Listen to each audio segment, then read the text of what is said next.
बीड सरपंच हत्येप्रकरणी धनंजय मुंडेंनंतर अजित पवार टार्गेटवर, मुंडेंसह दादांचाही राजीनामा घेण्याची राऊतांची मागणी. तर निर्णय घेण्यात चुकल्यास दादांना परिणाम भोगावे लागतील असा सुरेश धस यांचा इशारा.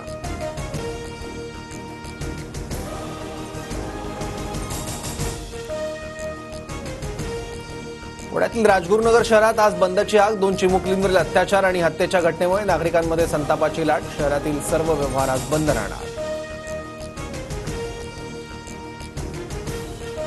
कल्याणमधील अल्पवयीन मुलीवर अत्याचार आणि हत्या प्रकरण. आरोपी विशाल गवळीला पत्नीसह 7 दिवसांची पोलीस कोठडी. कल्याणमधील घटनेच्या निषेधार्थ नागरिकांचा कॅन्डल मार्च. हजारो नागरिक सहभागी. नराधमाला फाशीची शिक्षा देण्याची आमदार सुलभा गायकवाडांची मागणी. धाराशिव आणि संभाजीनगरच्या सरकारी रुग्णालयातील 2 औषधं बनावट. अन्न आणि औषध प्रशासनाच्या अहवालात धक्कादायक माहिती समोर. बनावट औषध पुरवणाऱ्यांवर गुन्हे दाखल होणार.